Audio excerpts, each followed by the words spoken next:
A Rádio Arte está no ar mais uma vez. Hoje a Rádio Arte traz o professor Josimar Bento Simplício, paraibano, na cidade de Umbuzeiro, professor do curso de agronomia, formado pela Universidade Federal Rural de Pernambuco, mestrado e doutorado em produção vegetal pela Unesp, estadual de São Paulo, né? Jaboticabal. Contamos aqui também com a participação de Rafael Nicásio, que ele é discente do curso de licenciatura em Química e bolsista BIA, aqui da UASH. Obrigado, Rafael, também pela participação. Tudo bom, Rafael? Tudo bem. Obrigado e tenha um bom dia para vocês. Bom dia. Agradecer aqui a presença do professor Josimar. Um prazer tê-lo aqui na rádio, contribuir e colaborar com o projeto de extensão da rádio. Né? Mais um professor de agronomia que comparece aqui na rádio, já tivemos outros, tivemos alguns discentes também, tá? E de outros cursos da UASH também, tá? Sigam a Rádio UASH no Instagram, no YouTube, comentem os vídeos, compartilhem. Na Rádio UASH temos diversas playlists com vários temas, tá? Nós indicamos livros, música, entrevistamos, visitamos biblioteca, uma diversidade de coisas que fazemos aqui na Rádio UASH. Quero começar contigo, Rafael. Comece, o que é que você tem para perguntar para o professor Josimar? Olá, Josimar, tudo bem? Bom dia. Eu queria saber onde você atua, primeiramente, né? Você é professor de agronomia. E, assim, qual a importância da disciplina que o senhor ministra dentro da formação de agronomia? Porque a agronomia aborda várias disciplinas, né? Isso. A agronomia é um curso sem puxar a sardinha, mas é um curso eclético, né? Então, ele abrange as várias áreas da agropecuária. Então, eu como tenho mestrado e doutorado em produção vegetal, eu sou professor de várias culturas. Na verdade, eu tenho 3 disciplinas, sou responsável por 3 disciplinas, e sempre voltado para as culturas aqui no semiárido. Tem uma que é um pouco fora, mas tem os locais triunfo, por exemplo, como é um breve de altitude, nós temos café, um café arábica. Então, de uma importância fundamental que depois a gente intensifica mais essa questão quando eu estiver falando do projeto Café aqui em Serra Talhada. O curso de agronomia, ele é muito rico, eu sempre falo, vezes eu estou lecionando na agronomia e eu gosto de falar isso com meus alunos, né? Que o aluno pode chegar aqui e achar que só vai estudar o solo, só vai estudar a planta, né? Acha que o agrônomo é só relacionado ao solo, diretamente ao solo, mas é um curso muito rico, né? Tem tanta coisa para estudar, quando você começa a ver as disciplinas. Você vê que meteorologia, estava até conversando um pouco tempo sobre a disciplina de agrometeorologia, que você assinou por um tempo, né? Enquanto o professor Thierry não assumiu a disciplina. E aí, se a gente for ver, e até mesmo dentro da produção vegetal, tem um leque de opções para você pesquisar e estudar, né, professor? Exatamente. Esse leque aí faz com que eu até para determinados alunos, quando faz perguntas difíceis, eu digo, olha, isso aí, o especialista é fulano de tal, é o professor fulano de tal.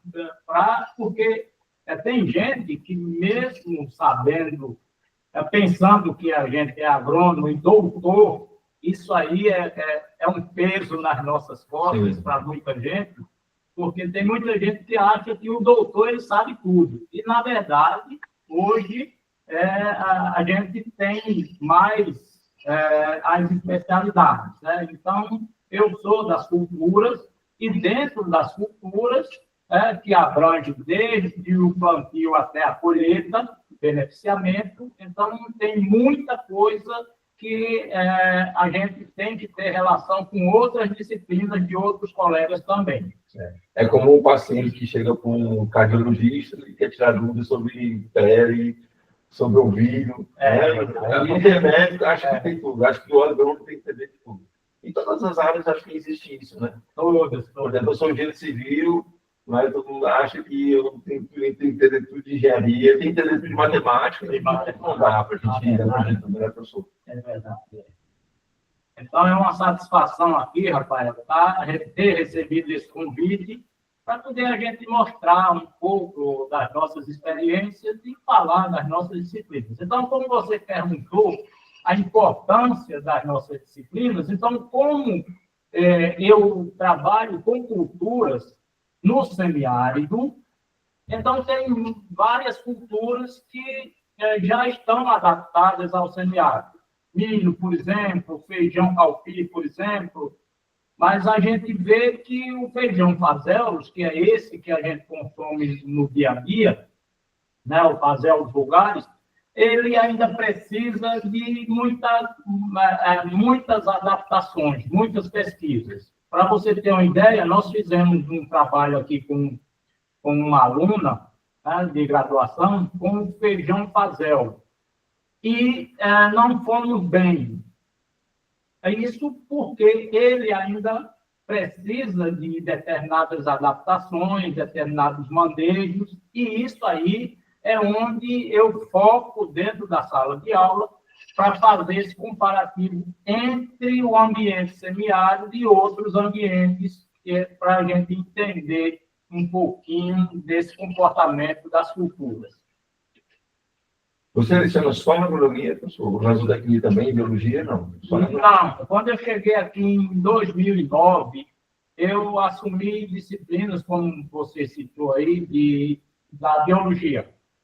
O professor Thieres ainda não tinha chegado, e eu assumi por 2 ou 3 semestres a disciplina de agrometeorologia. Então, a partir do momento que o professor Thierry chegou, que ele tem doutorado em agrometeorologia, então ficou muito mais confortável para mim eu voltar para as minhas culturas, né, do plantio à colheita. São as culturas cerealíferas, não é isso? E oleaginosas. Oleaginosas e estimulantes. São nomes até compostos, né? Cerealíferas e oleaginosas. Então, aí vamos tentar explicar isso aí, tá? Porque eu posso, né, professor? Sim, claro. Porque eu sempre gosto de um ambiente assim, mais descontraído. Então, quando eu cheguei aqui, o nome dessas disciplinas era Culturas Alimentícias 1 e 2 e Culturas Industriais 1 e 2. Né? Que aí dividia algumas culturas industriais, né? E alimentícias. Depois, passou um colega nosso aqui e eu achava brincadeiras à parte, né? Sim, claro. Mas ele é meu amigo, hoje está em Garanhuns, né? E a gente mantém uma relação muito boa. Mas aí, brincadeiras, ele mudou o nome da disciplina, né? Sem minha autorização. Então, ele colocou feijão, milho e mandioca, certo, e arroz, sorgo e batata doce, que era alimentícias 1 e alimentícias 2, né? Tradicionalmente. Então, a brincadeira que eu quero deixar aqui é que os alunos hoje, como eu tenho uma relação muito boa com os alunos, eles fazem, professor, o senhor vai oferecer o PF? E no primeiro momento, PF? O que é PF? Professor, é a disciplina de feijão, milho e mandioca, arroz, sorgo, batata doce. Então, virou um meme. Virou um meme. Legal. E aí eu querendo mudar isso aí, usando suas palavras, para palavras, termos mais pomposos, sim, aí eu sugeri, tá, para mudar aí no próximo PPC, assim que for aprovado, essa das culturas cerealíferas e oleaginosas, e já tem uma que é cultivo de plantas oleaginosas e estimulantes. Essa mantém. E aí amendoim, era mamona, mas aí que é também oleaginosa, e o café que entra como estimulante, que é esse que eu falei, o Arábica, que a gente sempre visita lá em Triunfo. Certo. Eu acho que o nome da disciplina é importante, porque chama a atenção do aluno, né? Por exemplo, quando eu voltei do doutorado, eu submeti um projeto de ensino que está em vigor ainda, né? Matemática aplicada, na verdade são dois projetos de ensino, né? Probabilidade aplicada em ciências agrárias e cálculo numérico aplicado em ciências agrárias. Eu procurei fazer um foco em ciências agrárias porque, como o meu doutorado foi na engenharia agrícola, eu quis trazer o conhecimento da matemática que eu aprendi em ciências agrárias. A desvantagem disso, que até foi uma coisa que eu conversei com o professor Jarbas, de matemática, estava discutindo sobre isso, é que alunos de outros cursos podem se interessar pelo curso. E eu acho que esse curso ele é importante porque o aluno vai aprender sobre probabilidade, cálculo numérico, ele pode até aplicar na área dele mesmo, né? A vantagem é essa. Mas eu pensei nesse foco para justamente chamar o aluno da agronomia, né? E centralizar o assunto para não ter que fazer um curso muito diversificado, entendeu?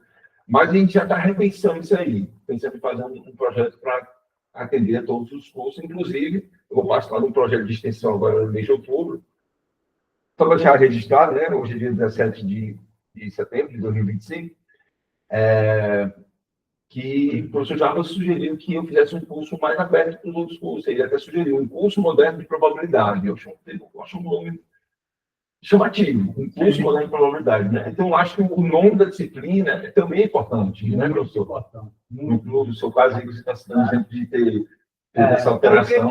Quando, veja uma diferença aí, quando a gente chama milho, feijão e mandioca, mesmo sendo culturas tradicionais, mas aí o aluno, ele... Fica vago, né? Fica um nome vago, né? Fica uma coisa vago. Então, eu achei mais interessante cultivo de plantas cerealíferas de base alimentar. Claro, claro. Então, cultivo de plantas cerealíferas e forrageiras, e a outra que já foi dita, cultivo de plantas oleaginosas e estimulantes. Rafael, tem mais alguma pergunta? Tenho sim. Josimar, eu queria saber quais são as principais linhas de pesquisa que o senhor desenvolve atualmente e como elas contribuem para a agricultura do nosso semiárido e para a vida do agricultor em si. Boa pergunta. Boa pergunta, Rafael. Boa pergunta.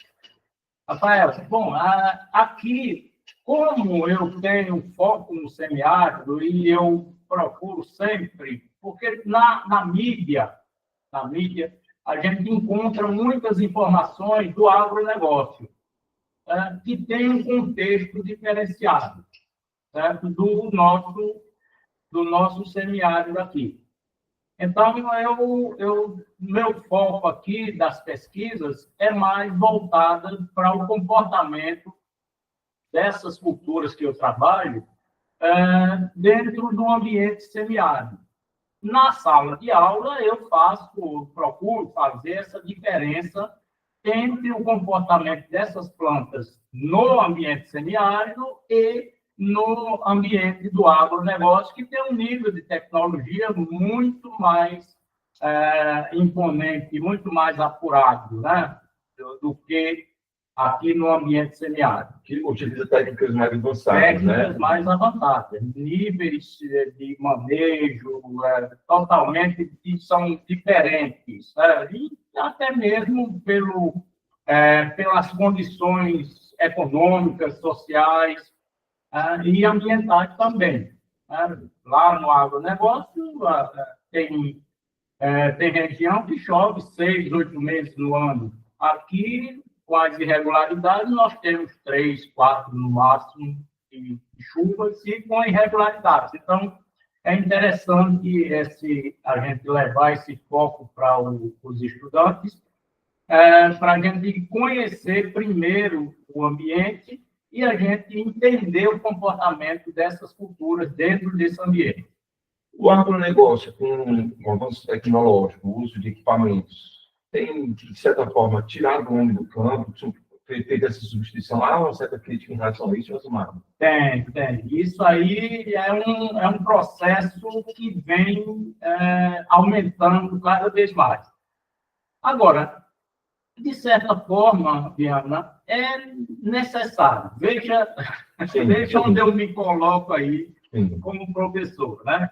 Porque, e aí, como a gente está falando de dois ambientes diferentes, claro. Só para ressaltar aqui, ontem nós tivemos uma aula e eu achei interessante, e graças a Deus, os alunos também, professor, traga mais metodologias dessa natureza, que eu sempre digo para eles que, nono período, a gente não tem que estar lendo slides.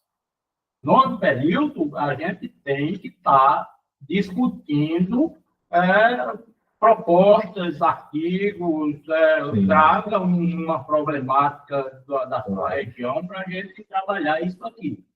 Então, ontem foi interessante nesse sentido. E aí, a gente falou exatamente dessa questão do ambiente. Né? A gente falou essa questão do ambiente para poder a gente diferenciar.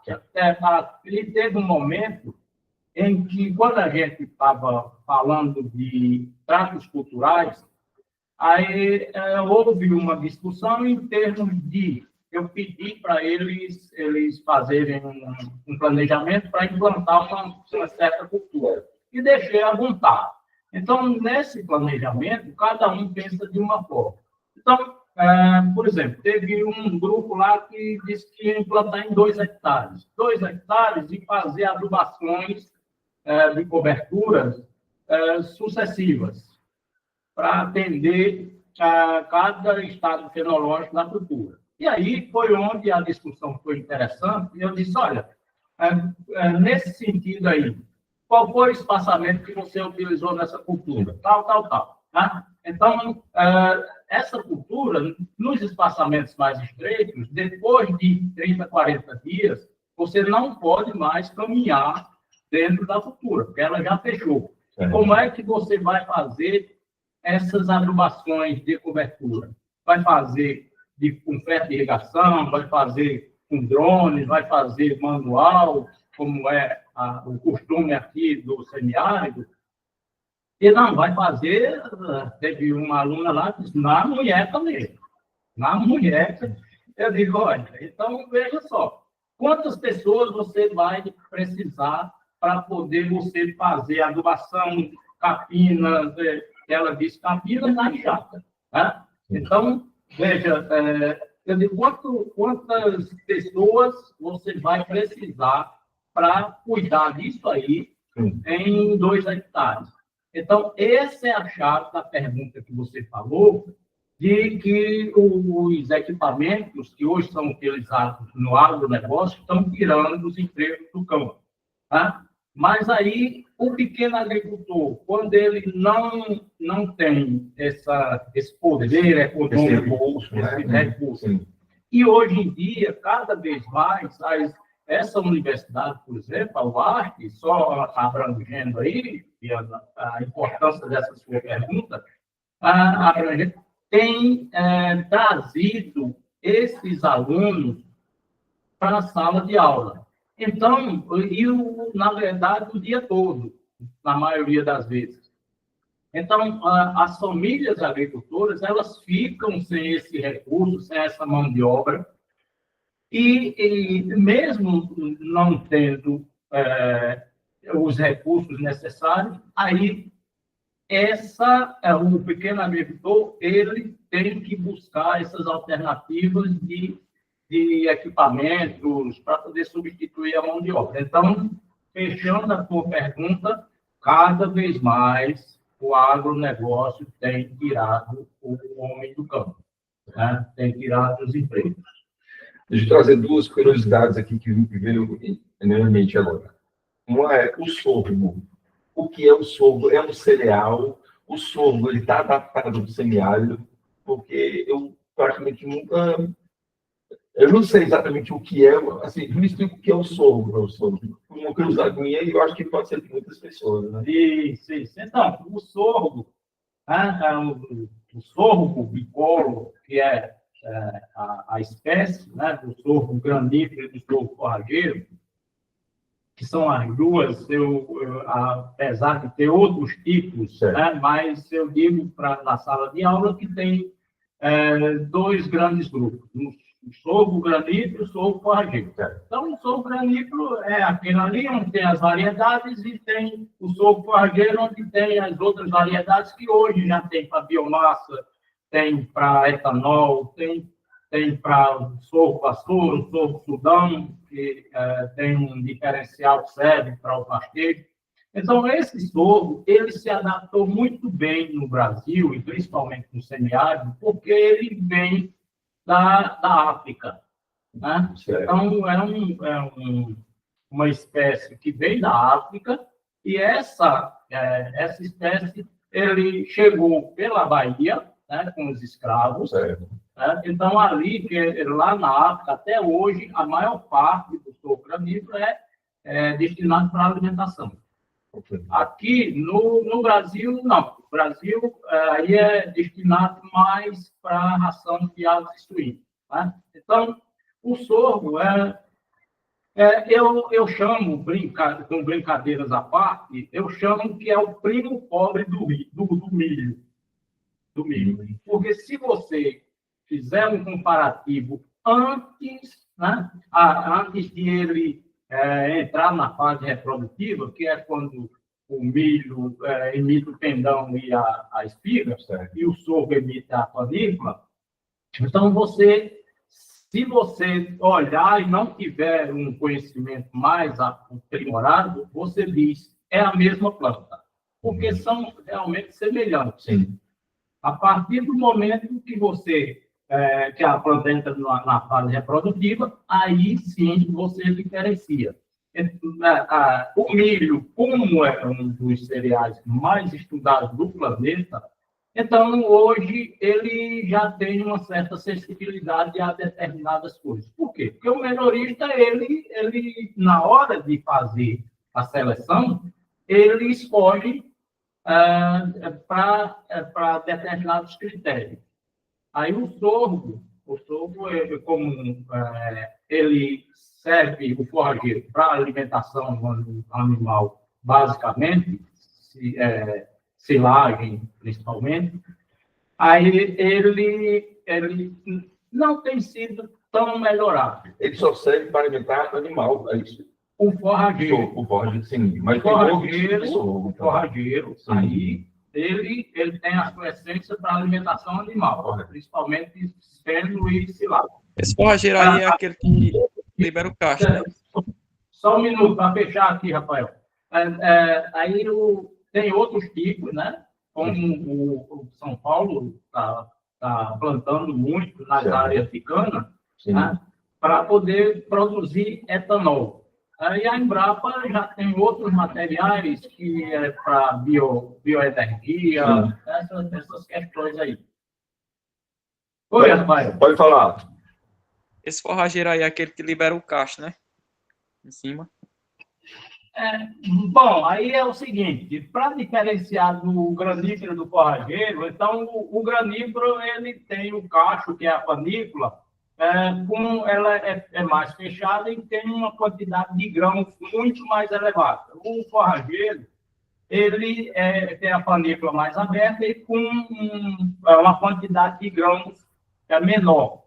Né? Hoje, Dr. Tabosa, do IPA, que é um dos grandes melhoristas aí conhecido no Brasil inteiro, ele faz esse melhoramento, ele faz o cruzamento entre granífero e forrageiro, que ele está chamando aí de duplo propósito, porque o granífero tem um porte baixo, o forrageiro tem um porte mais elevado. Aí, quando você faz esse cruzamento, então ele seleciona as melhores plantas com um potencial de forragem, de folhas e como maior, com uma panícula também com grãos em maior quantidade, que, como é destinado para forragem, silagem e vedação, isso enriquece mais essa alimentação animal. Bom, eu estou precisando fazer a reta final aqui do vídeo, deixar aqui porque a gente vai fazer um outro vídeo para indicar livros e vai ter a parte musical também. Eu quero encerrar aqui com uma última pergunta, com curiosidade também. Qual é a principal cultura lá de Umbuzeiro da sua cidade, professor? O que mais se cultivam lá? Eu posso... me perdoe esse riso aí debochado, mas o doutor Tabosa mesmo, que é meu amigo particular, ele diz o seguinte: mas como é que um buzeiro não tem um pé de um buzeiro? Ah, sim. Legal. Então, deveria ser a cultura tradicional, a cultura do umbuzeiro, né? Mas aí, não. Lá em Umbuzeiro é mais pecuária. E culturas de base alimentar, né? De pequeno agricultor. O milho, o feijão, né? O inhame, a mandioca, a macaxeira, né? Essas culturas, mas não de uma expressão assim grande. Eu tenho a responsabilidade como agrônomo, mas quem sou eu para poder chegar para o prefeito, para o vereador, que eu já sugeri um projeto para arborizar, porque lá é a divisão. Tem um canteiro no meio da rua principal, onde um lado é Paraíba, outro lado é Pernambuco. E ali, nesses canteiros, plantar um buzeiro. Sim, claro. Fazer jus ao nome, né, professor? Não consegui. Lá tem muito pé de embuzeiro. Lá na cidade do senhor tem muito pé de umbuzeiro, já que é o nome umbuzeiro, né? Da cidade. Então, essa não é a minha frustração, Rafael. Quando alguém pede uma muda de umbuzeiro de lá, eu fico frustrado, porque eu digo, rapaz, é complicado. É legal. Mas isso aí são brincadeiras para a gente descontrair. Claro. Vamos finalizando esse vídeo. Já vamos fazer um segundo vídeo para indicação de livros, falar também um vídeo sobre músicas. Agradecer ao professor Josimar pela participação aqui nesse primeiro momento. Agradecer a Rafael pelas perguntas. E já voltamos com mais Josimar e Rafael aqui na Rádio Arte. A Rádio Arte é a maior rádio universitária do Sertão de Pernambuco. Até daqui a pouco. Obrigado.